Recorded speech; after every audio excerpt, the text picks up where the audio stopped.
Tá na hora! Católicos Querem Saber podcast. Está no ar o seu bate-papo gostoso de domingo à noite ou de durante a semana, não sei a hora que você assiste.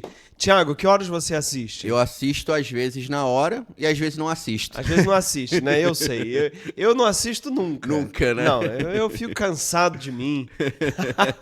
Mas normalmente eu assisto na hora. Você assiste? Eu fico olhando os comentários, o pessoal participando ao vivo. Você vivo. não assiste programa Silvio Santos, domingo à noite? Não gosto. Não? Ah, Tiago. Eu faço parte da geração que já perdeu o hábito de assistir televisão. Mas você sabe que eu não assisto mais nada em TV aberta, nada. Nem o Silvio Santos, a Patrícia, no caso. Não vejo.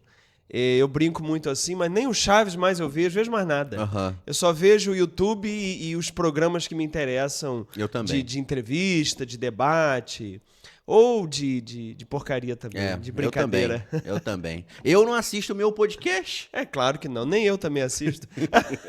Bom, Thalia, você tá bem, Thalia? Oi, boa noite. Como é que você está? Eu estou bem. Graças a Deus, nenenzinho tá bom? Nenenzinho tá bom. É um ou dois? Eu tô achando. Será que é dois? Eu não sei, na ultrassom apareceu um só. É? Na ultrassom é um.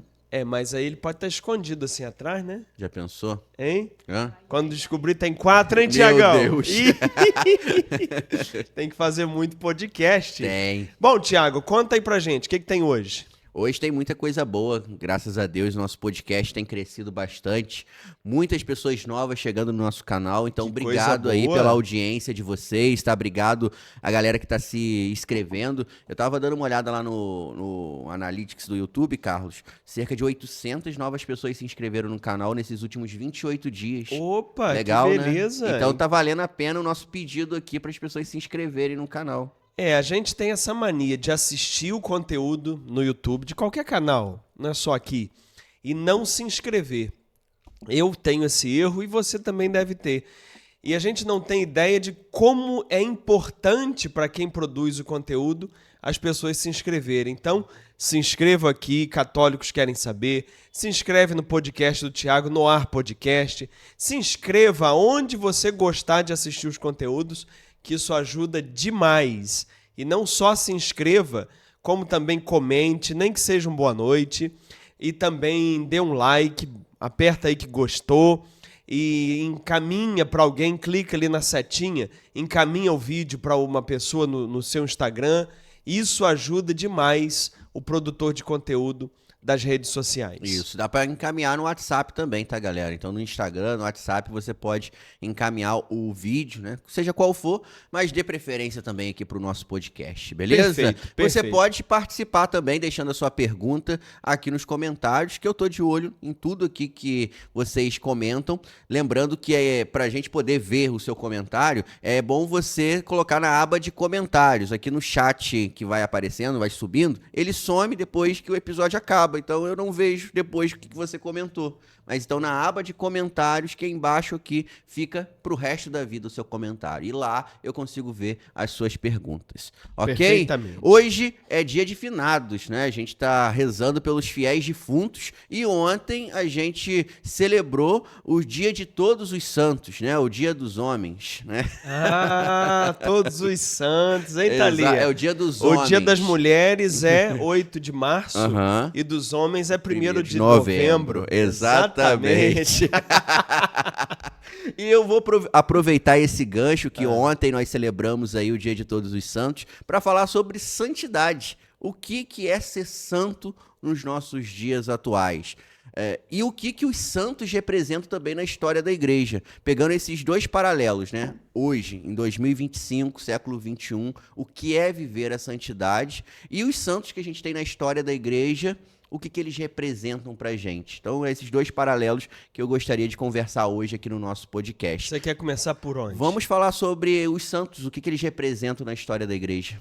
Os santos canonizados. Canonizados. Canonizado, quando se fala assim, abriu um processo de canonização. Isso. A palavra canonização vem de cânon, que é lista. Ou seja, o nome de alguém vai ser colocado na lista dos santos. Então, quando Tiago morrer, nós vamos abrir um processo de canonização para ele, para botar o nome dele na lista, no cânon dos santos, hein, Tiago? Misericórdia. São Tiago Souza, padroeiro dos podcasts. Já pensou? Ué, então, vai ser bonito. É bonito. Então você tem os santos canonizados, que são esses que a igreja declara santos por conta de um exemplo de vida que eles deixaram. Então, alguém que tem um exemplo de vida que seja destacável, que sirva para instruir outras pessoas a viverem como ele, a igreja canoniza. Então, o primeiro objetivo de canonizar um santo é servir como exemplo de vida para os demais. Esse é o primeiro exemplo. É ser testemunha de Cristo. Porque o santo é, na vida dele, uma testemunha da graça de Cristo nele. Então você pega, por exemplo, Santa Madre Teresa de Calcutá. É uma santa por quê? Porque a vida dela é um exemplo. Uma pessoa que se dedicou integralmente aos pobres. Então ela é pega, colocada nesse cânon, nessa lista, para servir de exemplo.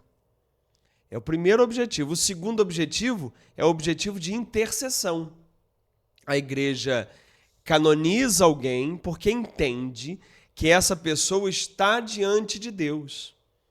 E diante de Deus ela intercede por nós. Ela ora por nós. Ora conosco e por nós. Agora, ora para quê? Ora para que nós também sejamos santos. Ora para que nós também cumpramos a vontade de Deus. A intercessão do santo, em primeiro lugar, não é com o objetivo de que Deus faça a nossa vontade. A intercessão dos santos, em primeiro lugar, é para que nós façamos a vontade de Deus. A oração do santo, para mim, não é para atender os meus caprichos. A oração dos santos, para mim, é para atender os desejos e a vontade de Deus em mim. Então é nesse sentido que a gente deve entender os santos e a intercessão dos santos. Legal. E aí, quando a gente celebra essa questão de todos os santos, não é somente os canonizados, né? Não é somente o que a igreja foi lá, fez uma cerimônia e falou, esse aqui é santo. E o que essa cerimônia, essa celebração representa também pra gente, né? É a certeza que aquele parente nosso, que era bem piedoso, uma pessoa caridosa, por mais que a igreja não concedeu ali um título canônico, ela também tem seu dia de ser celebrada. É mais ou menos isso? Então, você está falando de santo, aquele parente, amigo que morreu e que não entrou na lista de canonização, mas está junto de Deus. Você está chamando ele de santo. Sim. Está corretíssimo. Porque existem os santos canonizados, são esses que são declarados publicamente santos, mas tem os santos que não são publicamente declarados porque não tiveram uma fama de santidade, não tem nada de destaque assim, mas são homens e mulheres comuns que viveram na santidade da vida e estão diante de Deus. Esses também são santos e estão incluídos também nesse rol de todos os santos. Agora, tem um detalhe. A gente falou dos santos canonizados, dos santos que morreram sem canonização, mas tem um terceiro grupo de santos. Qual? Qual é? Não sei. Você. Ah, o que estão vivos, então. Exatamente. Você é santo. Sabia dessa? Eu sou santo. Thalia é santa. Porque a santidade, Tiago, segundo o Novo Testamento, a santidade não é algo que você conquista. A santidade é algo que foi lhe dado na cruz de Cristo. Eu sou santo não porque eu sou perfeito. Eu sou santo porque eu sou perdoado. Ah, moleque! Aí é que mora toda a diferença do entendimento. Entendi. Tem até um ditado popular que fala assim, morreu vira santo, né? Mas nós, pelo Novo Testamento, nascemos e viramos santos. Que interessante. Essa é a diferença, porque a santidade, ela não é um prêmio para heróis da fé. Tá. A santidade é uma graça, é um dom de Deus gratuito para homens e mulheres de boa vontade que aceitam esse presente que Deus tem nos dado desde a cruz de Cristo. Tá. Não, beleza. É porque, né, no senso comum católico, né, que a gente nasce, vai crescendo e vai aprendendo, a gente pensa muito na questão da santidade referente a algo que você fez. Isso. Por exemplo, o Marte. Ele estava pregando o nome de Jesus, falando de Jesus. Por exemplo, São Tarcísio, né, que é padroeiro dos coroinhas. Sim. Morreu defendendo a Eucaristia. Isso. Então ele foi martirizado na defesa da Eucaristia. E São Carlo Acutis, que agora é um santo recente, ele propagou ali através da internet a palavra de Deus. Então Carlos, ele pode ser um São Carlo Acutis no futuro, né? Propagando São a palavra. Carlos Magliano. Tá vendo? Propagando a palavra de Deus pela internet. Então, é sempre dito algo que a pessoa fez e que tornou ela santa. Não, aí é que tá. Não é o que ela fez que a tornou santa. O que ela fez a tornou canonizada. Ela foi canonizada. Ela foi declarada publicamente como santa. Foi incluída na lista dos santos declarados para servir de exemplo de vida. O que ela fez a tornou canonizada, não a tornou santa. Porque a santidade não é o que a pessoa faz. A santidade é o que Deus faz em mim. Entendi. Entendeu? Entendi. Então tem que ter bem clara a diferença entre ser santo e ser canonizado. Que interessante isso. É porque, vou dar até o exemplo novamente do São Carlo Acutis. As pessoas falam assim, Carlo é santo, depois da canonização. Então, no inconsciente das pessoas, tá isso, né? Porque fica essa ideia de que é santo após a declaração. É santo no sentido, após a canonização, Sim. é santo no sentido de que, oficialmente, ele pode ser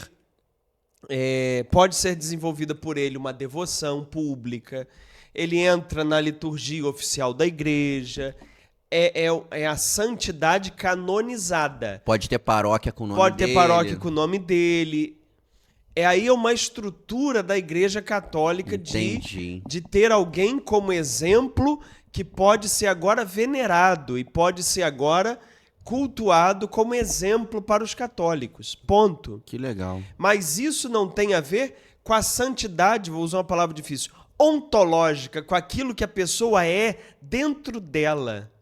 Porque aquilo que a pessoa é dentro dela, ela é não por obra e mérito dela, mas é por graça do Criador. É pelo que Cristo fez para mim na cruz que eu sou santo. Não é pelo que eu vou fazer. O que eu vou fazer pode me levar à canonização, não à santidade. Entendi. Tá. Antes da gente entrar na parte que aplica a santidade hoje para mim, para você que estamos vivos em 2025, provavelmente vai ter pessoas que estão assistindo nosso podcast que estão curiosas, né? E eu sei que pode surgir esse tipo de pergunta. Quais são os critérios que levam a pessoa à canonização? A gente tem algumas vezes que as pessoas perguntam, né? Carlos, o que leva a pessoa à canonização? O que leva alguém à canonização, em primeiro lugar? Veja bem, não é a santidade, é a canonização. Então, a canonização, o que leva é morrer com uma fama de santidade. A pessoa desempenhou um trabalho junto às pessoas, junto à comunidade, um trabalho muito importante. Ela foi mártir, como você disse, morreu por causa da fé. Ou seja, algum ato que demonstre um heroísmo cristão, uma entrega absoluta, um cuidado com o próximo. Morreu com uma fama de santidade. Aí se abre no Vaticano um processo de canonização, aonde o Vaticano tem pessoas encarregadas de investigar toda a vida daquela pessoa, como ela viveu, quais foram os atos dela.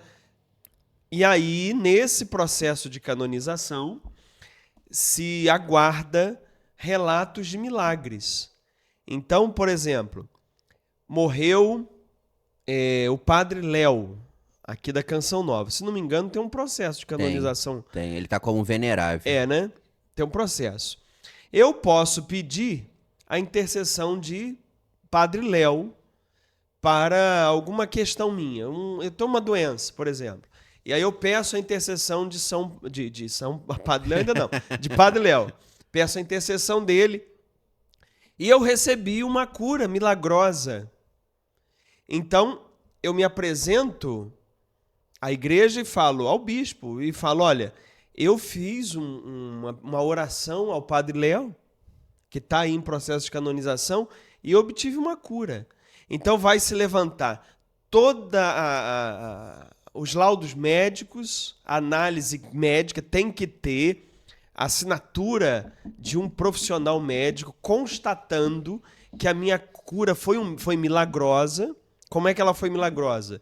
Porque ela foi instantânea, ela não voltou mais. Não é porque eu fiquei tomando remédio certinho ou fazendo terapia. Não, isso não é milagre. Milagre é algo instantâneo, sem explicação da medicina. Então, a medicina não explicou? Não. Curou? Instantaneamente? Foi. De forma definitiva? Foi. Então, esse milagre é apresentado dentro do processo do Vaticano.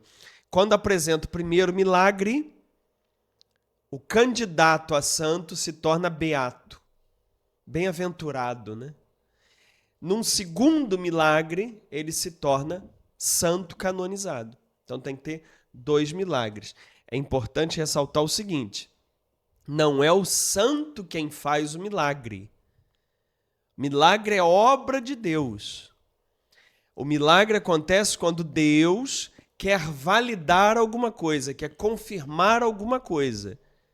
Então, quando Deus quer confirmar a santidade de alguém, ele realiza o milagre por intercessão daquele alguém.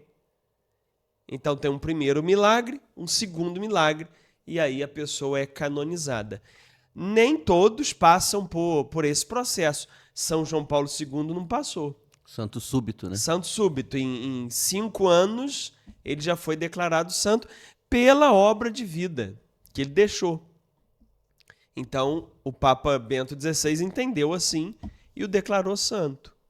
Entende? Sim, muito bonito entender essa como que eu posso dizer, essa liturgia, digamos assim, que é levado, né, esses ritos que são, melhor dizendo, que são levados à pessoa à canonização. Eu, antes desse podcast, provavelmente eu iria levar ela à santidade, Exatamente. Né? A santidade...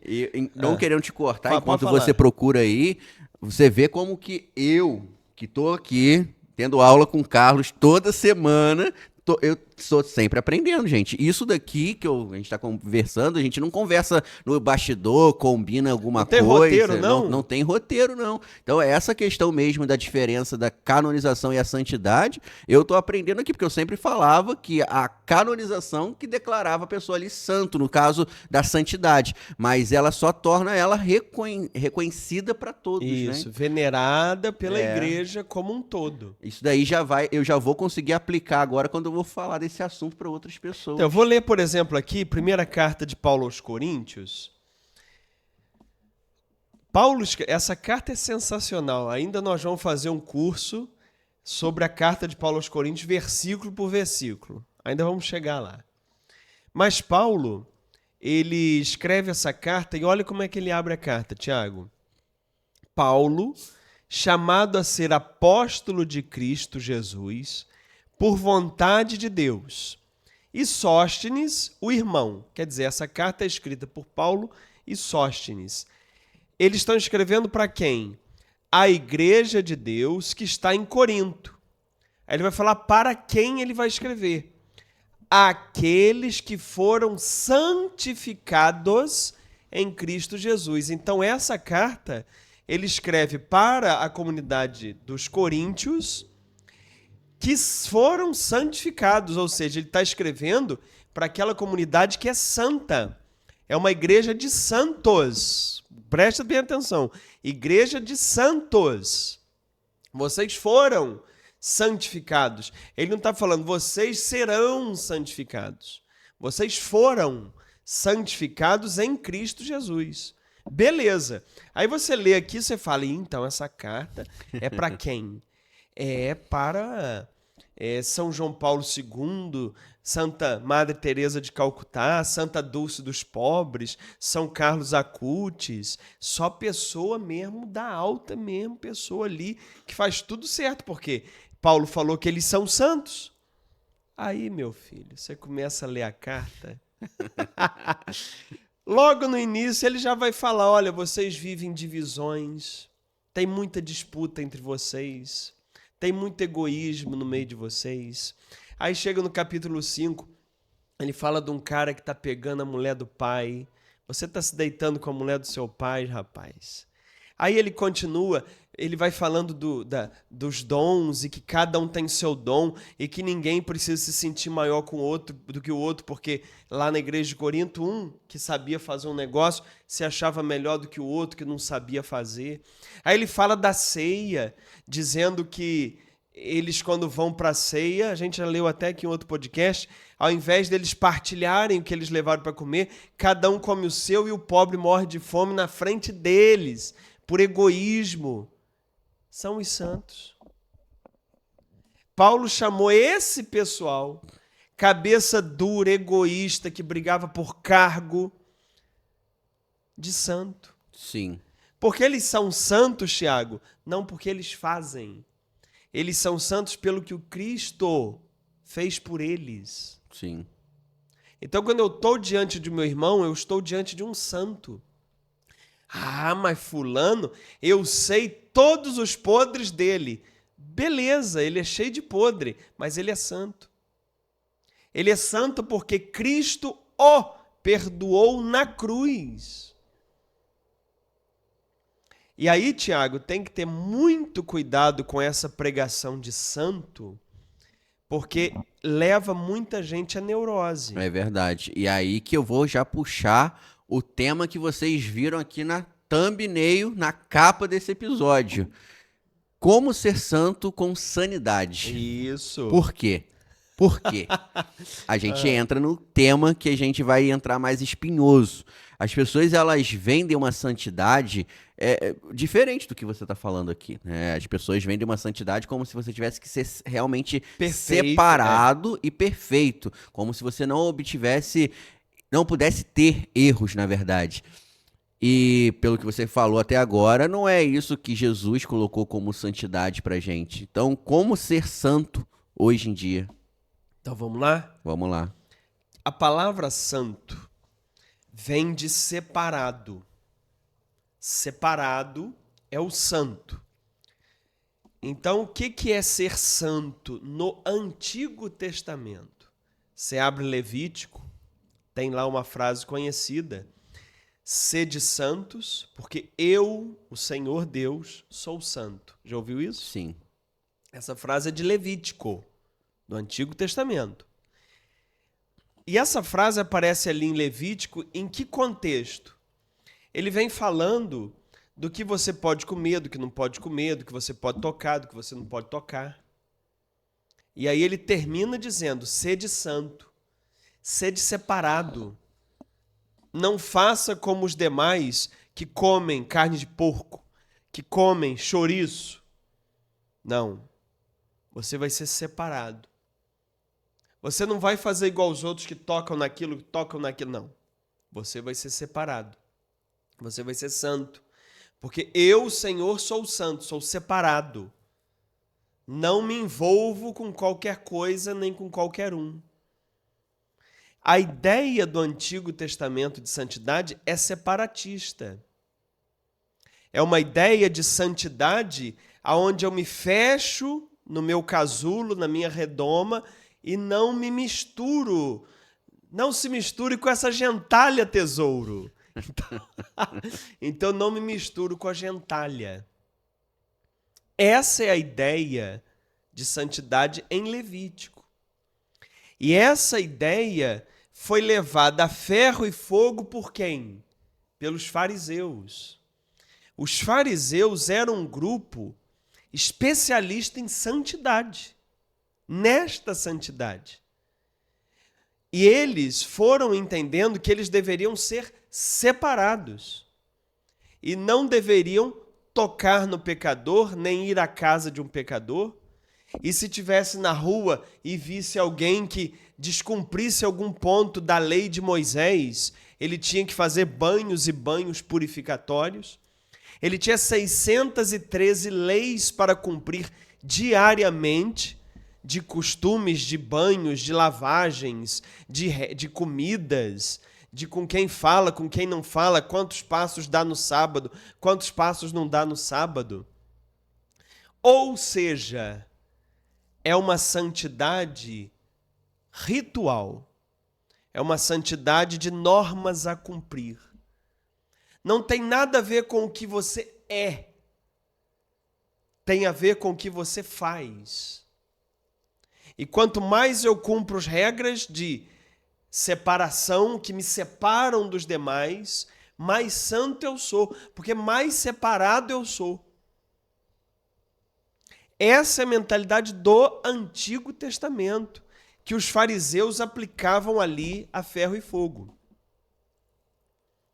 Quando vem Jesus, Jesus é santo? Sim. Mas Jesus não é separado. Não. Jesus vai para dentro da casa de Mateus, come e bebe com pecadores, conversa com prostituta, deixa a prostituta tocar nele. Quando ele está na casa de Simão o fariseu, Lucas capítulo 7, ele está lá, a mulher prostituta vem e passa perfume nos pés dele, enxuga com os cabelos. E o fariseu, o santo, separado, fala assim: se esse homem fosse santo, ele não deixaria essa mulher tocar nele. Por quê? Porque santo é o separado. Mas Jesus olha a santidade de uma outra forma. Jesus olha uma santidade não porque o cara conseguiu ser um herói naquilo que ele fez, mas ele olha a santidade porque cada um é perdoado por ele.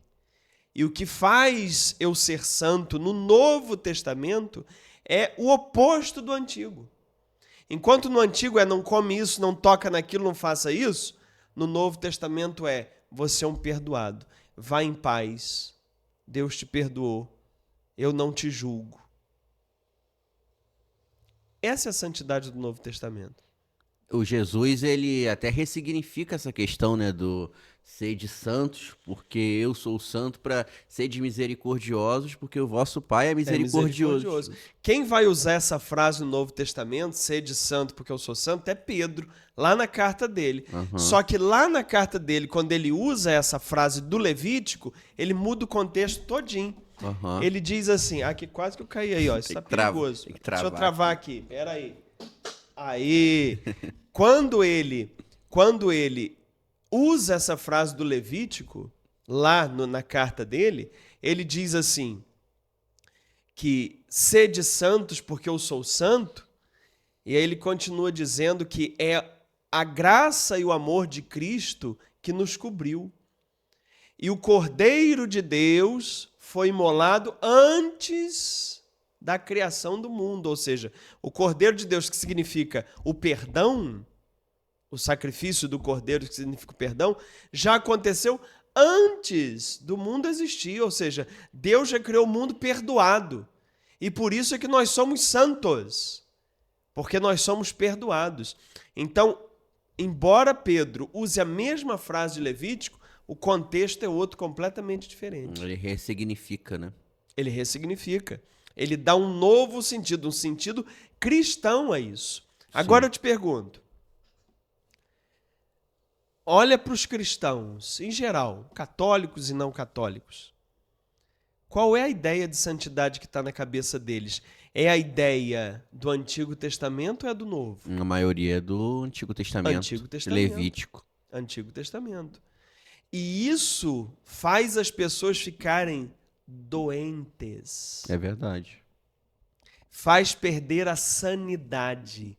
Santidade rima com sanidade. Sanidade quer dizer estação da cabeça, está saudável. Inclusive a gente fala São Tiago.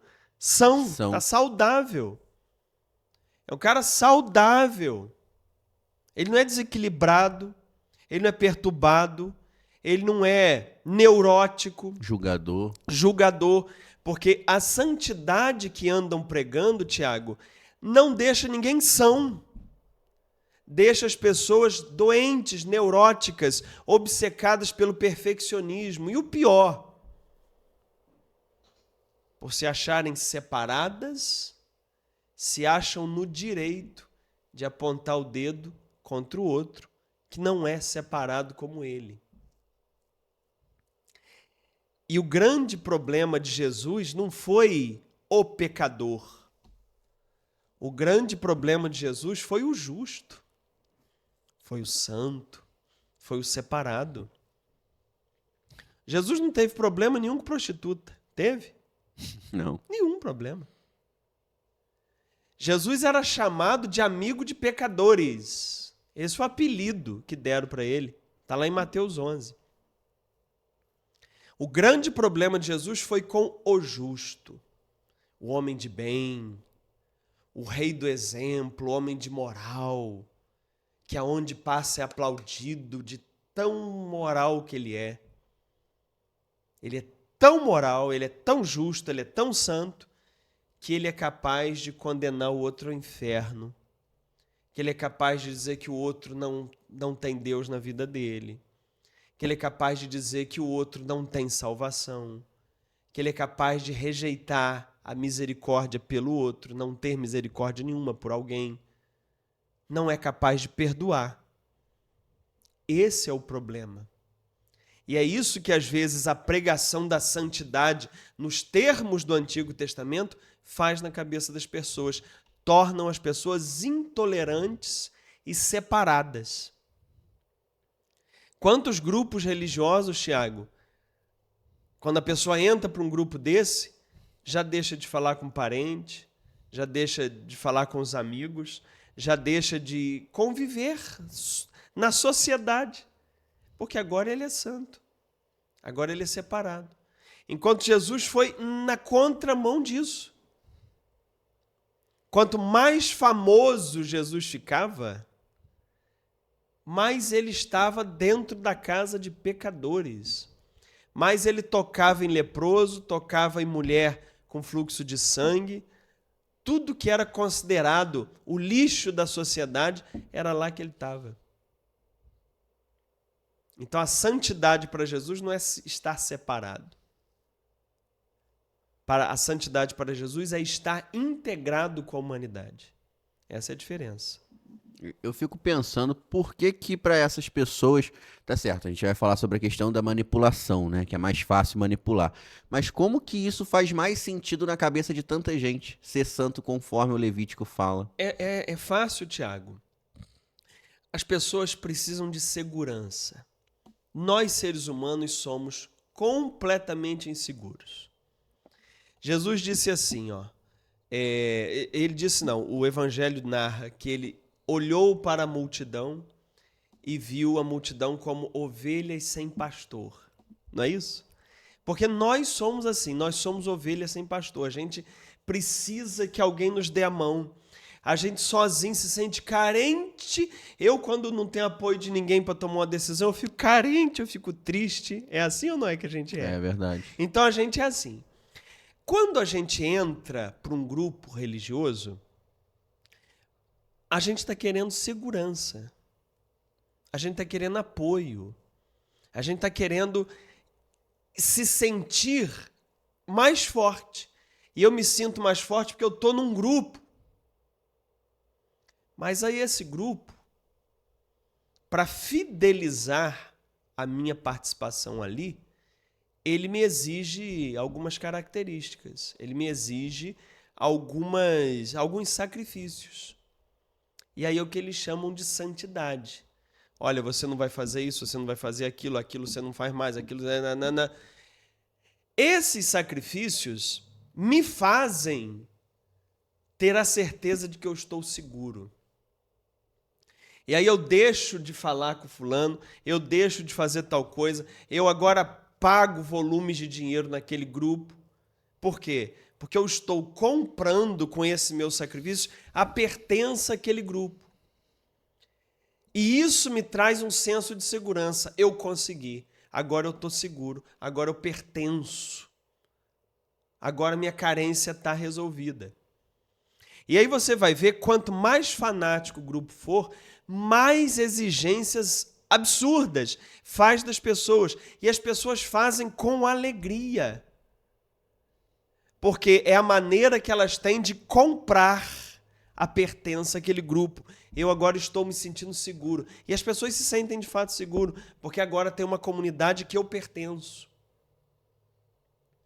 Então você pega, por exemplo, Testemunhas de Jeová. Você, se tiver com um filho morrendo e precisar de transfusão de sangue, você tem que deixar o filho morrer, porque não pode fazer transfusão de sangue. O Testemunho de Jeová raiz, ele deixa o filho morrer com alegria, com a certeza de que ele está pertencendo àquele grupo que o sustenta, que dá sentido à sua vida. O que ninguém conta é que Jesus não faz nenhum tipo de solicitação desse nível. O que Jesus solicita é que você creia na obra que ele fez por você. É ele que te santifica pelo que ele te dá na cruz. Entendi. É interessante como que a gente, quando conversa sobre esse assunto, começa a vir várias referências realmente de grupos que utilizam ali meios para mostrar que eles são diferentes dos São outros, né? separados. Por exemplo, se a gente pega as igrejas mais pentecostais, né? Deus e Amor, Assembleia de Deus e tudo mais, a característica de uma roupa para as mulheres mais longas, que não marca o Isso. corpo, e você não podia ter televisão em casa, você não podia fazer aquilo, não podia cortar o cabelo, não podia... Isso, porque você vai se separando. Sim, e como se você tomasse alguma atitude dessa, era uma atitude pecaminosa que te levasse pro inferno, né? Isso A aí. questão até de esporte, muitas vezes, falava que o futebol era coisa do demônio, Isso. que Dentro bebida... da Igreja Católica tem grupos mais radicais assim também, Aham. que levam as pessoas a uma santidade de comportamento. Santidade no sentido de separados de comportamento. Também tem. Sim. Tem uma galera até falando que tem que estocar alimento, tem que fazer umas fazendas, tem que comprar fazendas para fazer grupos para poder combater as coisas que vão vir por Isso. aí. Alguém ganha um então... dinheiro com isso, né? Alguém ganha um dinheiro pregando essas coisas, dizendo, olha, vocês têm que vir para cá, Separar. temos que fazer assim, assado, e eu tenho a solução para tudo. Isso também gera discípulos e pessoas que ficam com medo, precisam de segurança. Eu vou seguir esse aqui, que sabe tudo o que vai acontecer. Entendi. Aí cada um acredita no que quiser, né? Sim. Então, para a gente poder fazer, sei lá, um resumo sobre isso tudo que a gente está conversando. Jesus morreu, foi o Cordeiro que se entregou para trazer a santidade para todos. E eu, por Santidade perdoada. santidade Não é perdoada para todos. perfeccionista. Beleza. Aí recebi esse perdão, essa santidade do Senhor, né, de Jesus. Como deve ser a minha atitude perante sim. esse perdão e essa santidade que foi dada pelo Aí Senhor? sim, sabendo o que Deus já fez por mim, agora cada vez mais eu vivo em busca de viver como Ele me ensina. Não para eu alcançar alguma coisa, eu já tenho tudo. Mas é viver em gratidão diante de tanto amor recebido. Essa é a sacada.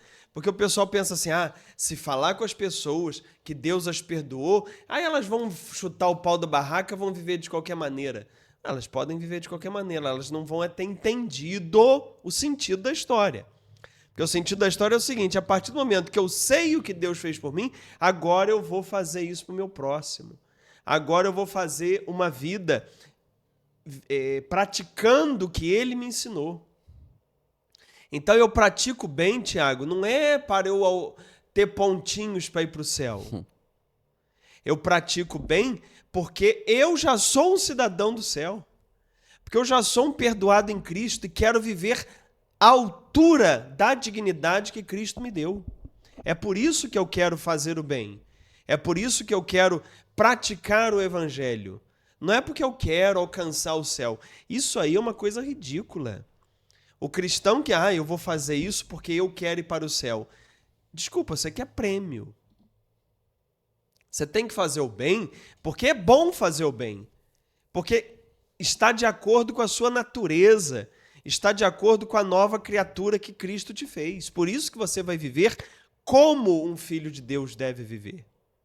Não é para trocar no céu, Senhor, eu cheguei aqui, meu ticket, meu vale céu, consegui 10 tickets aqui, o Senhor deixa eu entrar no céu. Isso é barganha, não tem nada a ver com a obra de Cristo. Na época da faculdade, eu tinha um professor que ele era ateu, ele tinha sido catequista e tudo mais, e depois virou ateu. Aí ele falou uma coisa que me deixou bem reflexivo, que ele falou o seguinte: as pessoas, elas não são boas porque elas têm isso na sua essência, elas são boas porque elas têm medo do inferno. Isso aí. E o medo do inferno impede que elas ajam conforme o instinto que ela tem. Então, não necessariamente a pessoa ela é boa, ela só está agindo como uma pessoa boa porque ela tem medo de algo que ela não sabe como vai ser no futuro. O inferno é usado como um freio, né? Um freio, exato. Um freio. Se eu não soubesse que ia pro inferno, eu fazia qualquer coisa. Mas isso é coisa de criança. Criança é que tem que estar vigiada.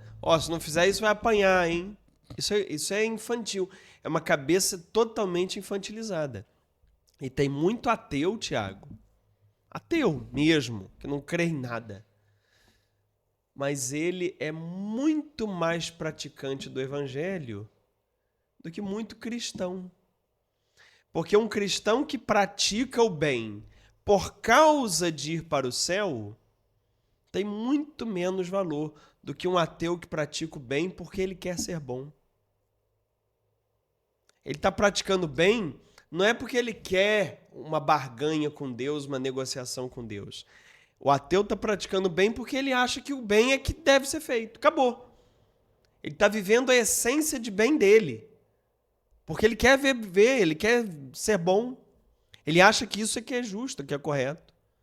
Enquanto um cristão pode fazer o bem em vista de alguma coisa. Aí começa a querer fazer o bem para ter microfone da igreja na mão, para ser chamado para ser ministro, para ser chamado para ser coordenador de pastoral. Aí é aquela figura impecável. Aí, meu filho, tem a ver com a santidade ritual do Antigo Testamento, não com a santidade do ser do Novo Testamento. São os fariseus do nosso tempo. Exatamente. Bom papo, hein? Gostei do tema. É algo para mudança de vida. E mudança de vida é o quê? É conversão, né? Então é algo que a gente precisa ficar atento, porque se a pessoa identificou nela, por exemplo, agora a gente vai falar de algo prático. Estou assistindo o podcast aqui do Carlos, do Thiago, e identifiquei em mim que eu estou fazendo bem justamente porque eu quero ir para o céu, e esse é o objetivo. Mas se eu tivesse a certeza que não tem nada depois, eu chutava o pau da barraca. O que eu posso fazer para eu poder entender realmente os passos que Jesus queria para mim? E eu entendi que eu estou errado e quero ser bom na minha essência. Ou não tem mais jeito? Eu sou caso perdido. Não existe caso perdido. Consciência é remédio. Quando você toma consciência de alguma coisa, aquilo já começa a te curar. Então, por exemplo, se alguém assistindo aqui o nosso papo teve esse estalo que você falou, opa, teve essa consciência, essa própria consciência que ele está tomando já vai mudando alguma coisa dentro dele. Então, o primeiro passo é ter consciência. Consciência é remédio. Teve consciência, entendeu isso tudo, agora você vai começar a agir em outra direção. Você vai continuar fazendo bem, mas porque é bom. Porque é bom fazer o bem. Você vai entender que guardar vingança, guardar o ódio, desejar o mal do outro, isso só te faz mal. É doentio para você. E você vai começar a fazer o que é justo, o que é bom, sem ficar pensando que isso é que vai te levar para o céu. O que te leva para o céu é a graça de Deus em Cristo, naquilo que Cristo fez na cruz por você. A menos que você escolha ir para o inferno. Ir para o inferno é uma escolha sua. E você escolhe para o inferno quando você escolhe caminhar na oposição do que Cristo fez, do que Cristo ensinou. Quando eu escolho odiar, quando eu escolho a vingança, quando eu escolho a maldade, eu estou construindo o meu inferno, com certeza. Tirando isso, caminha fazendo bem, em paz com Deus, e aquilo que Deus fez para você, faz para o próximo. Deus te amou primeiro, gratuitamente. Te perdoou em Cristo, antes de você nascer. Tudo de graça. Agora, repita isso com o seu próximo. Perdoa gratuitamente, ama gratuitamente, abençoa gratuitamente. Replica para o próximo o que Deus fez para você. Isso é o caminho da santidade. Incrível, incrível. Perdão, incrível. E tomar consciência é a gente também ir além, porque as pessoas acabam ficando muitas vezes paradas ou anestesiadas naquilo. Ah, é o preceito dominical, eu vou lá na missa, escuto o que o padre vai falar, escuto as leituras, vou embora para casa, depois volto domingo que vem, e ela não aprofunda o conhecimento dela na fé que ela diz que acredita. Então, eu acredito que aí entra a importância de você estudar, né, de você ter conhecimento sobre aquilo que a gente professa como fé. Então, dentro da Bíblia Mais, por exemplo, tem oportunidades de vários cursos, tanto aí bíblicos ou teológicos, que vão abrir a nossa mente, né? Não, e você faz um teste, Tiago. Aham. Você, na próxima missa que você for, no final da missa, pergunta às pessoas assim que você conhecer. E aí, gostou da missa? Gostei? Tá. Qual foi o evangelho de hoje? É. Pergunta isso. Passa batido, né? A minoria sabe qual foi o evangelho lido na missa. A leitura, a palavra é a coisa menos importante da missa para as pessoas. O que importa na missa é você estar lá, bater o seu cartão, o seu ponto. Pá, É o foi a preceito. missa hoje, é o preceito. Bati o meu cartão hoje, cumpri a minha obrigação. E daí? E o que isso mudou em você? Sim. O que essa palavra fez de diferença na sua mente, no seu coração? Vai sair dali uma pessoa melhor ou vai sair apenas uma pessoa que bateu o ponto e cumpriu a regra do domingo? Santidade do Antigo Testamento é ir lá bater o ponto. Santidade do Novo Testamento é ser uma pessoa com a consciência do que Cristo fez por ela. Sim, sim. Antes de a gente ir pro Tá na Fé ou Tá Demais, hoje a gente vai inverter a ordem, porque o Tá na Fé, Tá Demais tem a ver com o que a gente bateu o papo aqui. Esse final de semana, falando sobre essa questão de bater cartão, na internet o pessoal tava polvorosos, tava pegando fogo. O quê? Ah, tem que ir na missa no sábado e no domingo. Tem que ir Ah, duas vezes. é, O preceito tem um preceito sábado e outro preceito domingo. Então o pessoal parece que quer ir na igreja por obrigação, né? Então, tem que bater o ponto. Tem que bater o ponto, né? Não é o amor que leva, sabe? Não. Será que se eu for na missa de tarde do sábado, eu faço os dois preceitos ao mesmo tempo? Você vê que Paulo, em Coríntios, quando ele, no capítulo 11, fala sobre a ceia, que eles não estão indo para a ceia para compartilhar, mas apenas para comerem o que é de bom e do melhor e deixar os outros passando fome. Coisa que a gente já discutiu em podcasts anteriores. Ele dá um conselho. Ele fala, é melhor que vocês nem viessem. Porque se você ir participar da igreja com o coração fechado, é melhor não ir, Não, fique melhor. em casa. Fique em casa. É a melhor coisa. Conselho de Paulo. Isso aí, galera. Então, atenção. Vamos pro Tá na Fé ou Tá Demais de hoje e em seguida tem o Para Além da Homilia. Muito bem. O que você preparou aí? Hoje tem Pablo Marçal. Pablo Marçal é bom, coach. hein? É bom. Vamos ver o que Pablo Marçal falou pra gente. E ele falou sobre esse assunto que a gente conversou hoje, Santidade? hein? Santidade. Vamos ver. Por que a Igreja Católica venera santo? Vocês querem saber agora ou não? Porque quando alguém na Igreja Católica vê alguém que é íntimo de Deus, vai lá e coloca, esse é santo. Santo no hebraico é separado. Quando qualquer santo, comprovadamente, cientificamente, consegue produzir um milagre, ele é o quê? Santificado. O que eles estão falando? Já que você não consegue, ora para esse que consegue. Canonizado. Vocês não entenderam até agora por que a igreja faz isso? Tem gente que fala, não, é idolatria. Nossa, os protestantes vão morrer agora. A intenção da Igreja Católica não é colocar uma pessoa para mostrar que é alguma coisa diante do outro, não. É para mostrar que seres humanos conseguem fazer milagre. Que seres humanos podem chegar em lugar de intimidade. Marçal, qual que é o seu santo? Eu sou o santo. Aí é loucura. Quem ficou ofendido com o que eu falei? Só abre a sua cabeça. Você acha mesmo que uma igreja poderosa católica ia estar fazendo um negócio infame do jeito que alguém fica pregando por aí? Esses irmãos fazem isso com pureza de coração. O negócio é que é tanta gente ruim que tem que idolatrar os que são bons, que são poucos. Eu adoro quando alguém fala para mim, nossa, mas você é demais. Eu falo, não, no fundo do fundo eu sei que é ruim demais. Eu falo porque é a verdade que eu sinto. Quem fica querendo idolatrar, endeusar, me pôr num lugar de destaque, eu fico olhando e falo, mas na verdade, eu sei que é ruim. Eu sou bom, você é Como bom. que é fácil para alguém que tem um ego descontrolado? Quando alguém fala, você que é o escolhido, aí você fala, é eu mesmo. Por quê? Porque vale mais você fingir que é você mesmo. Então a igreja católica, quando ela declarou, se o fulano é santo, eles estão falando assim, ó, esse aqui é íntimo. Alguém que não deu nem um putz, aperta o putz aí no painel de LED aí para mim. Você consegue entender um pouquinho do que eu estou falando? Então repete, fala assim, ó. Íntimos têm acesso. Ele é o que agora? Ele é pastor agora?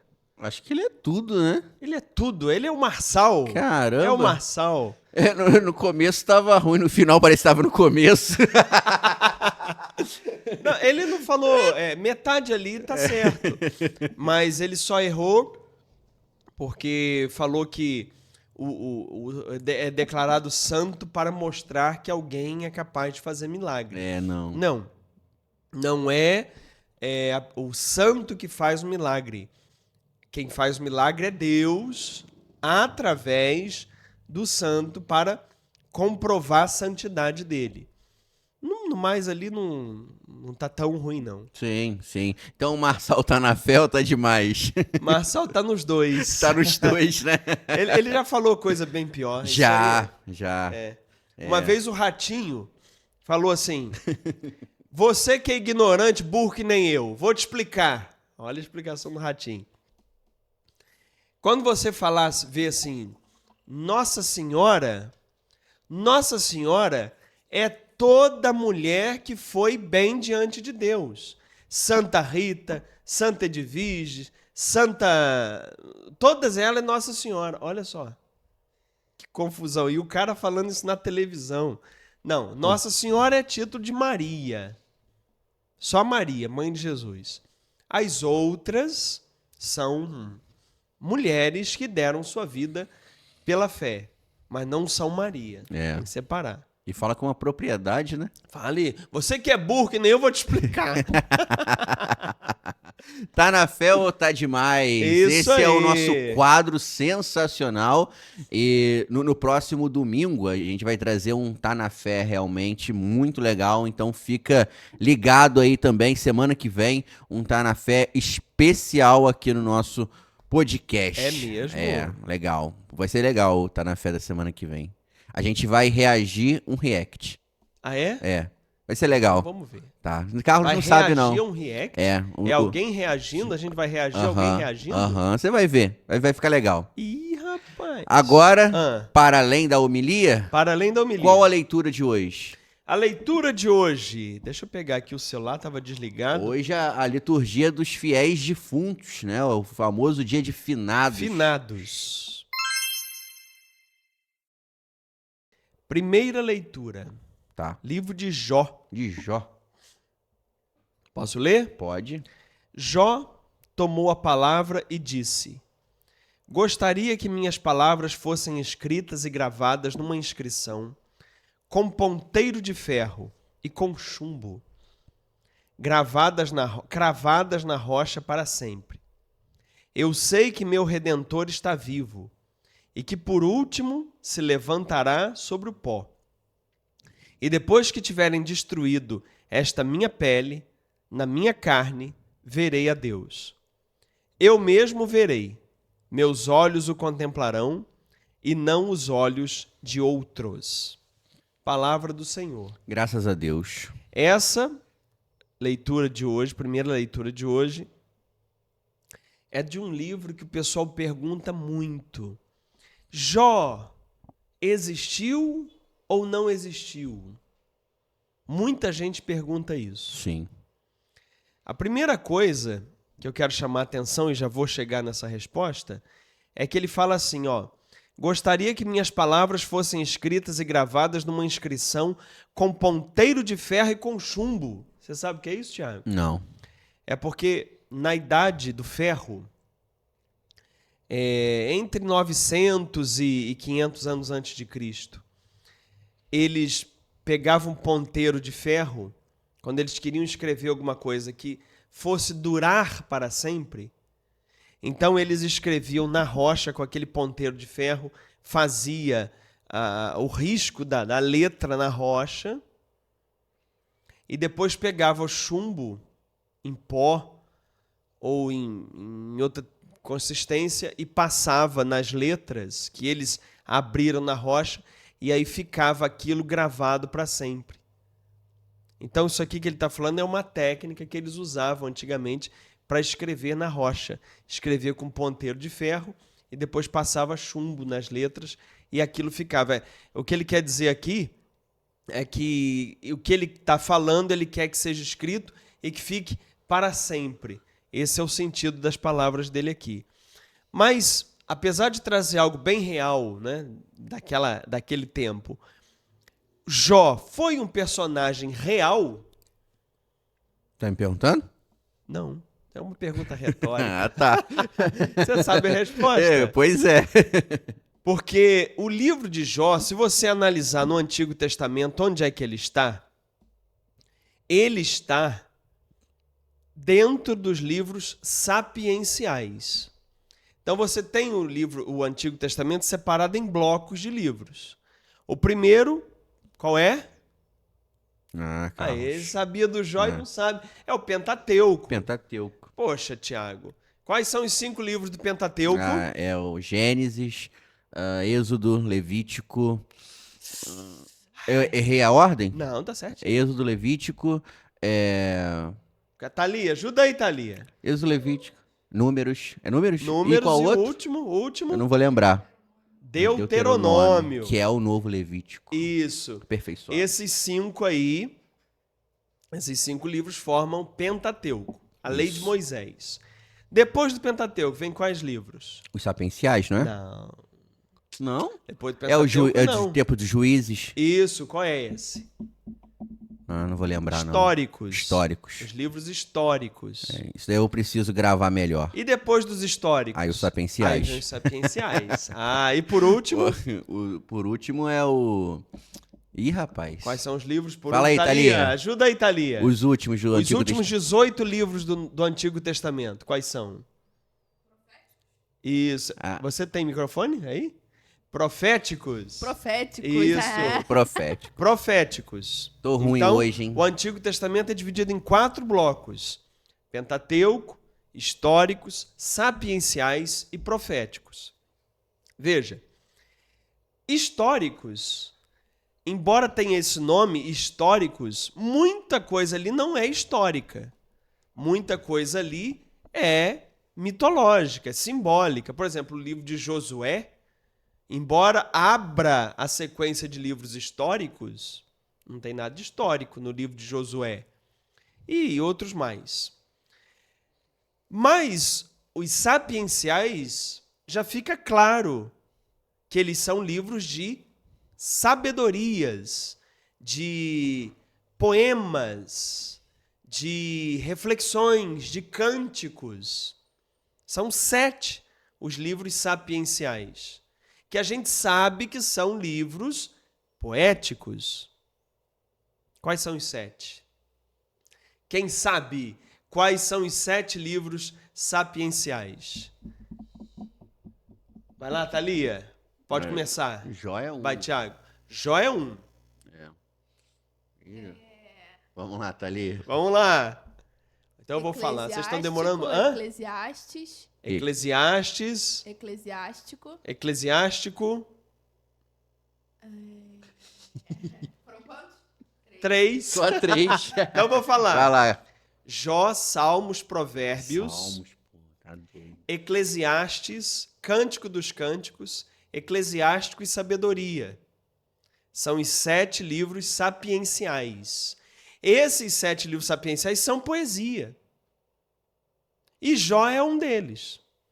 Então já fica claro, claríssimo, que Jó não é um livro histórico, não é um livro que de fato aconteceu. O livro de Jó é um conto. Inclusive, ele é escrito em forma de poema.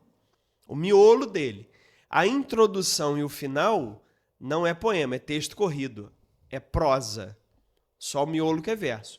Porque a introdução e a conclusão, a gente já viu até recentemente no curso de teologia, foi escrito depois. Mas o miolo, que é o original, é todo em poema. Então, Jó não existiu. E é uma poesia. Agora, além de Jó não ter existido, esse texto de Jó é uma adaptação de outros contos que circulavam em todo o Crescente Fértil, em toda aquela área, naquele tempo. Existem, nos outros povos, histórias idênticas à de Jó, que os judeus adaptaram. Por exemplo, separei aqui algumas. O Justo Sofredor é um texto acádio, escrito em 1300 a 1200 anos antes de Cristo, muito anterior a Jó, porque Jó é do pós-cativeiro da Babilônia, é lá do ano 500 e alguma coisa. Então você tem o texto do Justo Sofredor, de 700 anos antes de Jó, pelo menos. Você tem o Diálogo do Senhor e do seu servo, é um texto babilônico, provavelmente do século 11 a.C. Você tem o poema do sofredor inocente. Esse é mais antigo ainda. Esse é de 1800 anos antes de Cristo. Jó é de 500. E tem vários. Tem textos do Egito, tem texto de Ugarite, e tem vários textos na linha de Jó que eram daquela região. Veja bem, a gente tem estudado isso muito na teologia. Os textos bíblicos, eles não caíram do céu e nem brotaram das ideias dos autores, não. Eles são adaptações inspiradas em outros textos de outros povos e outras culturas. Assim é com Jó, assim é com Esther. O livro de Esther é uma adaptação da história de Estar, uma deusa da Babilônia. O dilúvio é uma história da Babilônia, adaptada para os judeus. A história de Árvore da Vida é uma história que já existe também na Babilônia. o fogo santo que fica aceso diante de Yahvé, dia e noite sem apagar, que virou o nosso sacrário, né? A nossa luzinha do sacrário, é da Pérsia. É o culto do fogo da religião de Zoroastro. Então, é muito interessante você ter essa noção, Tiago, para você não se tornar um separado, acusador, que olha para outras religiões com superioridade, olha para outras religiões com narcisismo religioso, se achando melhor porque você tem uma religião melhor que os demais.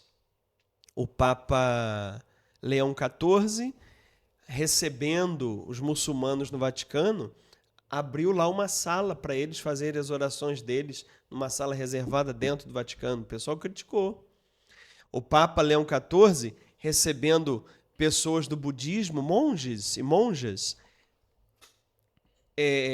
conversando com eles, fez a reverência a eles.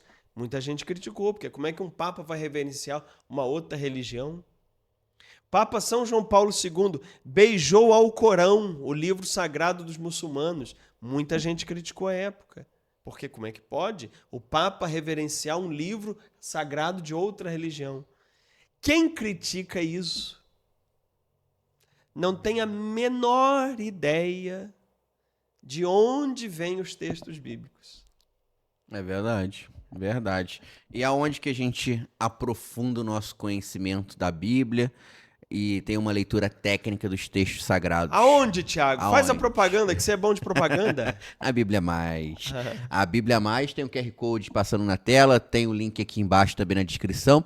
Você pode clicar no link ou escanear com o seu celular se você estiver assistindo aí pela TV e você vai para uma página onde tem todas as informações, tem todos os detalhes, tem perguntas frequentes, todas as dúvidas que você tiver vai estar ali, ou pelo menos a maioria vai estar ali para você solucionar. E lá no final da página tem um botão que você pode clicar para se tornar aluno do curso de teologia, que nesse momento a gente está estudando de São Miguel a Satanás. E tem todos os outros cursos já gravados disponíveis na plataforma. Então você que assiste nosso podcast, gosta do que a gente conversa aqui, aqui é apenas um aperitivo do que você encontra dentro da plataforma Bíblia Mais. Então acessa aqui a nossa página, dá uma lida e lembrando, você se tornando aluno, você tem aí 7 dias de garantia para você ver tudo. Não gostou, é só pedir o reembolso, não tem problema, 7 dias garantidos para você. Mas eu tenho como te dar garantia que você vai gostar. Então vai passar 7 dias e você vai continuar sendo aluno do Católicos Querem Saber. Você que está me acompanhando toda terça-feira ao vivo, Sim. lá no curso de São Miguel a Satanás, como é que tá na sua cabeça? O que você Muita tá achando? novidade, né? Legal demais. Eu acho que essa questão do livro de Jó, inclusive, a gente abordou na última aula, que foi, nossa, maravilhosa, da gente entender essas questões que envolvem o Antigo Testamento, principalmente aquilo que a gente sempre teve, como posso dizer, entre aspas, né? Foi educado dessa forma dentro da igreja, de entender, de conhecer. E não estou culpando aqui catequista, não, gente. Isso aí é tudo questão mesmo de conhecimento. Mas a sensação é que a gente realmente tira uma escama dos olhos e a gente começa a entender o detalhe. Eu acho que o diferencial é isso. A gente entende o detalhe. Não é o texto por si só, é o que está por trás do texto, o que levou o autor bíblico a escrever aquilo, por que ela foi parar ali na Bíblia. Então, tudo isso vai montando dentro da nossa mente, da nossa cabeça, o entendimento. Aí a pessoa pode me perguntar, mas Thiago, sabendo desses detalhes, a gente não fica sem fé, não? A gente não perde a crença em Deus? Bom, eu posso dizer para você que não, porque quando a gente conhece da onde veio a nossa fé, nós vamos entender ainda mais o porquê que Jesus tomou as atitudes que ele tomou. E aí a gente perde a crença no Deus, entre aspas, do Antigo Testamento. Deus vingativo, punitivo, que está lá do céu, doido para matar a gente. E começa a entender o Deus que é o Jesus, que a gente segue, que a gente fala para as pessoas da misericórdia. Então, fica muito... Eu costumo dizer isso até com o pessoal da igreja, né? Depois que eu comecei a estudar com o Carlos o Antigo Testamento, a minha admiração pela pessoa de Jesus aumentou ainda mais. Porque o que ele enfrentou... Eu tô tirando a questão da divindade fora, tá, gente? Obviamente, Jesus é Deus, mas tirando a parte de divindade, a coragem que ele teve como homem de enfrentar tudo que ele enfrentou, de apontar o dedo, de denunciar, cara, não é para qualquer um. Sem dúvida, foi um ser humano, um Deus extraordinário que dividiu a humanidade antes e depois dele. Então não pode ser uma pessoa qualquer. E aí o que eu posso dizer, resumindo, é isso. Estudando o Antigo Testamento, conhecendo tudo que o Antigo Testamento foi formulado, aumentou ainda mais a minha admiração por Jesus. E atenção, terça-feira agora, atenção você que faz teologia comigo, Tiago também. Terça-feira agora é a aula número 6 do curso de Satanás, de São Miguel a Satanás. A aula mais importante do curso é essa agora. Uma das mais, mas das que já tivemos até agora é a mais importante. Porque a gente estava vendo até agora, só os textos antigos, as histórias e tal. Nessa aula nós vamos amarrar tudo e entender a doutrina todinha católica sobre os demônios. Ótimo. Então, terça-feira agora, você que é da teologia, não perca, a aula mais importante. E se a pessoa que está assistindo agora se inscrever, ela já participa dessa aula. Já participa. Se inscrever no QR Code que está aí, já entra agora na aula terça-feira, vai pegar todas as outras pela gravação e vai pegar essa aula também. Maravilha! Vamos para as nossas perguntas, porque os católicos querem saber. Vambora! Deixa eu abrir aqui. A Débora Araújo quer saber o seguinte. Olá, obrigada pelo projeto de trazer o podcast para nós. Opa! Tenho uma dúvida sobre a consagração a Nossa Senhora pelo método de São Luís de Montfort. Qual a sua opinião sobre o método? Nossa Senhora é tão humilde, será que ela nos quer como escravos? Obrigada. Então, esses métodos, essas devoções, são questões pessoais de devoção particular. Não há uma obrigação nisso. Ninguém tem que fazer o método A ou B ou C. Isso vai de entendimento de cada um. Eu entendo que ser escravo de Maria é ser uma pessoa que siga a vontade do Pai, como ela seguiu. Eu entendo que ser devoto de Nossa Senhora não é você ficar falando de Maria o dia inteiro, mas é você ficar vivendo o dia inteiro o desejo do amor, da caridade, como o filho dela nos ensinou. Eu entendo que ser um devoto de Maria é ser para Maria um outro Jesus. Então, do mesmo jeito que Jesus foi filho para Maria, se eu quero ser também, eu vivo como Jesus me ensinou. Eu entendo isso. Então, eu entendo que existem esses ritos de consagração e que cada um faça se achar conveniente dentro da sua espiritualidade. Não há obrigação nisso. Mas, sobretudo, seja para Maria um outro Jesus, tratando o próximo como Jesus tratou. Eu acho que essa é a maior de todas as consagrações. Beleza. Marcos Vinícius comentou o seguinte, eu acho que é uma cutucada. Vamos Opa, lá. Cutucada no teólogo. Vamos lá. Santa Tarde. A título de sugestão, caso o podcast seja católico, seria importante deixar claro que a doutrina da Igreja ensina a expressão sem discernir o corpo do Senhor. Significa não reconhecer a presença real e santa de Cristo na Eucaristia, tornando-a como algo comum. Isso inclui falta de fé na presença real, irreverência, gestos, atitudes, dispersão, falta de recolhimento, ruptura com o amor fraterno, pois São Paulo estava corrigindo também divisões e egoísmos na comunidade de Corinto. Havia quem comia e bebia sem importar com os irmãos mais pobres. Assim, discernir o corpo é reconhecer tanto o corpo eucarístico de Cristo, realmente presente no altar, quanto o corpo eclesial, que é a igreja, nossos irmãos na fé. Então, aí é que tá. Como é que é o nome dele? Marcos Vinícius. Ele está se referindo ao podcast que nós gravamos a respeito do Comungar 1 indignamente, Coríntios, capítulo 11, comungar indignamente, aonde Paulo diz lá: quem come e bebe sem discernir o corpo, come e bebe indignamente. Mais ou menos a frase é essa. E aí eu chamei a atenção que, no contexto da carta de Paulo, atenção, meu irmão, no contexto da carta de Paulo, discernir o corpo se liga diretamente ao capítulo seguinte, onde ele explica o que é o corpo. Então, dentro do contexto da carta de Paulo, comer e beber sem distinguir o corpo é comer e beber sem levar em consideração os irmãos. Capítulo 12 vai explicar o que é o corpo. Então, leia lá. Então, você tem que ter cuidado, só entendendo o seguinte: o que você disse não está errado. Você disse claramente, a doutrina da igreja lê ali o discernir o corpo também como discernir as espécies eucarísticas. Mas eu não estava aqui falando da doutrina. Eu estava lendo o contexto da carta, o que é comer e beber indignamente na mente de Paulo.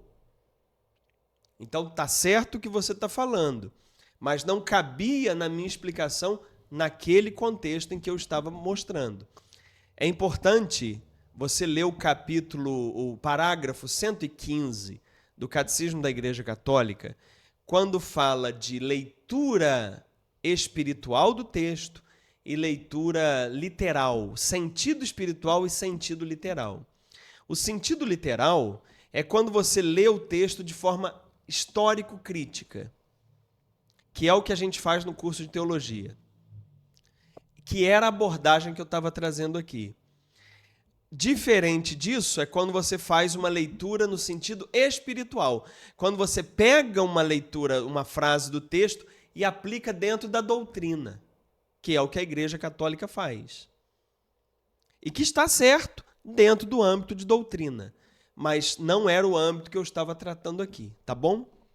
Obrigado aí pela audiência e pela colaboração. Excelente. E foi importante você também explicar, porque aqui no podcast, como tem chegado muitas pessoas novas, ela entender também o que é leitura espiritual, a leitura Isso técnica. É importante. Né? Leia aqui, ó, Catecismo da Igreja Católica, parágrafo 115, para você entender o que é uma leitura no sentido técnico, que é o sentido literal, e a leitura no sentido espiritual, que é quando a igreja formula doutrinas em cima do texto, tá bom?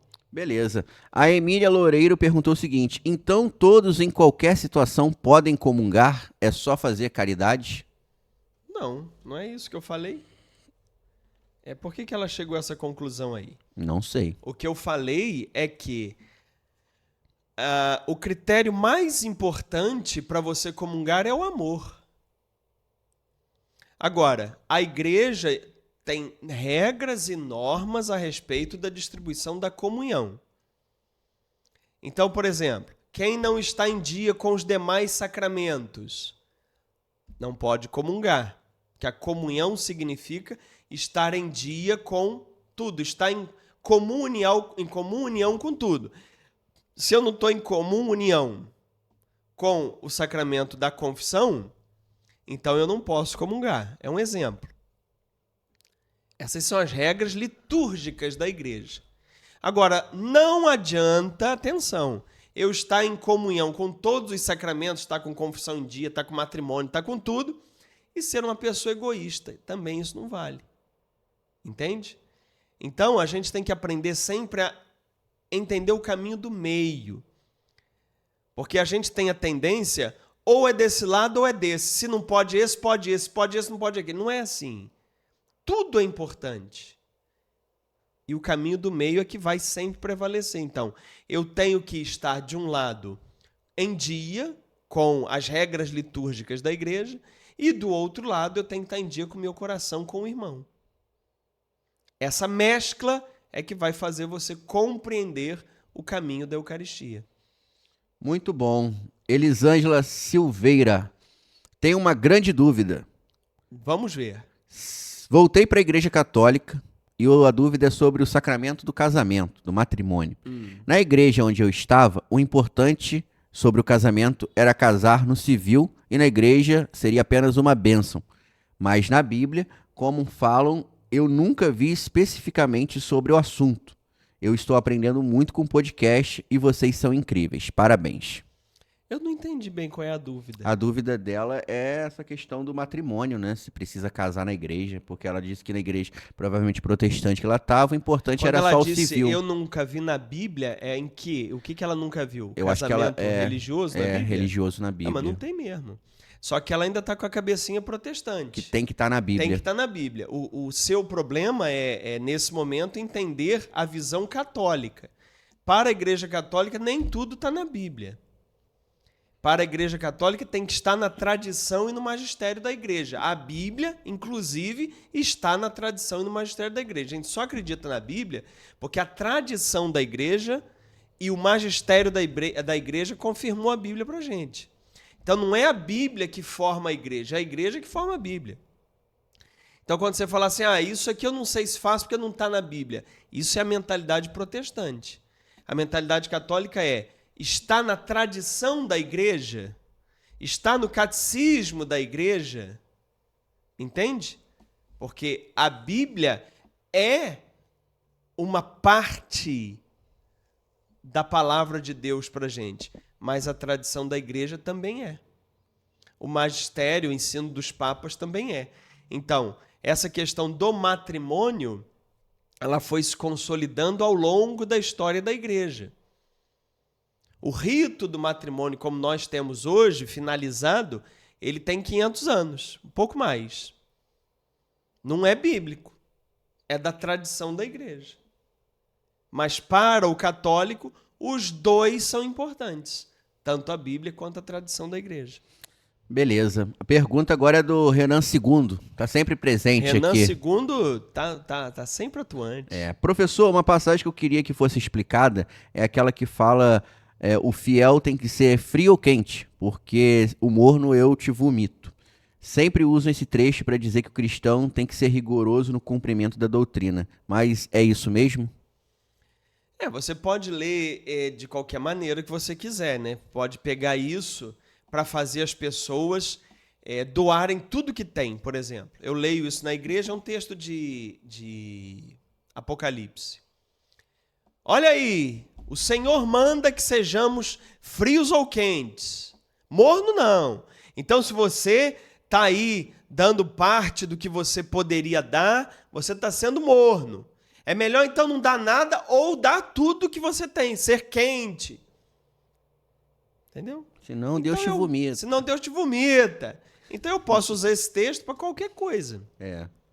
Agora, o que é, no conjunto do Novo Testamento, pegando o ensino de Jesus, o que é ser quente ou ser morno? Aí você lê as bem-aventuranças. O cristão mais quente que existe no Novo Testamento é o que cumpre as bem-aventuranças.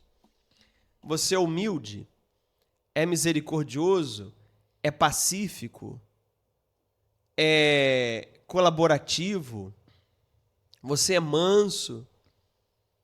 Pega as 9 bem-aventuranças e vê. Ali vai demonstrar quem é quente e quem é frio. Agora, a gente pode fazer um estudo mais técnico, ver para quem esse texto foi escrito, porque esse texto foi escrito para uma das 7 igrejas do Apocalipse. Ver qual foi aquela igreja, ver o que acontecia historicamente naquela igreja, para entender de fato o que estava sendo escrito e dito para eles. Aí, isso é que é a tal da leitura no sentido literal. Entender historicamente para quem aquele texto foi escrito, com que objetivo, em que época, para a gente entender em qual daquelas 7 igrejas esse texto caiu, para ver o que eles estavam praticando. Aí a gente teria que fazer um estudo mais aprofundado agora. Mas, no geral, para aplicação para hoje, lendo o Novo Testamento num todo, o cristão quente é aquele que cumpre as 9 bem-aventuranças. Esse é o cristão, esse é o católico praticante, Tiago. O pessoal fala assim, o que é o católico praticante? É o que vai à missa em todos os dias de preceito, é o que está em dia com os sacramentos, é o que paga o dízimo, esse é o católico praticante. Beleza, mas no coração dele, as 9 bem-aventuranças estão atuantes? Ele é humilde, ele é sincero, ele é misericordioso, ele é construtor de paz. Ah, não é. Então, me desculpa, na minha opinião, não é católico praticante. Exatamente. Isso não é católico só de ritual, mais nada. Sim, última pergunta de hoje. Vamos lá. Maria Etienne. Quando a pessoa falta à missa, sem ser por motivos graves, Aí, como ó. doença, internação hospitalar, faltou à missa para fazer uma viagem, para ir a uma festa, estava com preguiça. Certo. Algumas pessoas que conheço não comungam na próxima missa, dizendo que é pecado. Só pode comungar depois de confessar. O que diz o catecismo da igreja?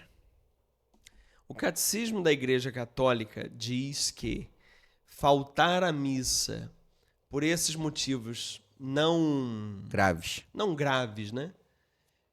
É pecado grave. Parágrafo 2000, alguma coisa. Então, quando você falta à missa por motivos que não são graves, motivo de doença, motivo importante na família, por preguiça, por isso, por aquilo, é pecado grave. O que não significa que seja pecado mortal. É pecado grave porque atingiu um dos 10 mandamentos de forma grave. Nesse caso, o que é recomendável? Você busca o seu padre. Fala assim, padre, aconteceu isso no final de semana, me ajuda a discernir aqui, o padre te ajuda a discernir. Mas não fica nem apavorado e nem apontando o dedo para os outros. Leva isso como crescimento, como aprendizagem. Então, aconteceu isso com você e tal, nem todo dia a gente está bem, nem todo dia está com a santidade lá em cima, né, Tiago? Vai e conversa com o seu padre que aconteceu isso comigo, o que o senhor recomenda? Aí ele te orienta, se você confessa, se não confessa, aí o padre é o pastor que você deve recorrer nessas dúvidas mais íntimas. O que não pode é eu aqui criar uma regra. Ó, gente, se for assim, pode. Se for assim, não pode. Isso não existe. Porque cada situação é uma situação diferente. Sim. A Thalia, quando teve o João, né, 4 anos atrás, a gente teve uma situação meio semelhante. Porque existem alguns grupos que entram na questão da santidade, de pregar a santidade, que diz, não, a mulher depois que já teve o filho, não tem que esperar tempo para ir na igreja, não. A criança já saiu da maternidade, 1 semana depois você já pode ir na missa. E aí a gente escuta essas questões. Poder pode, resta saber se dá para ir, né? Exatamente. É outra coisa. E aí a pediatra, por exemplo, ela falou assim, olha, o primeiro mês do recém-nascido é muito importante porque ele não tem vacina nenhuma. Então, se ele está num ambiente onde que tem muitas pessoas e ali tem vários vírus circulando, tem que ter um cuidado. E aí, Thalia e eu tomamos a decisão que a gente não iria à missa durante esse primeiro mês. E aí eu conversei com o padre da época, ele super concordou, né? Entendeu.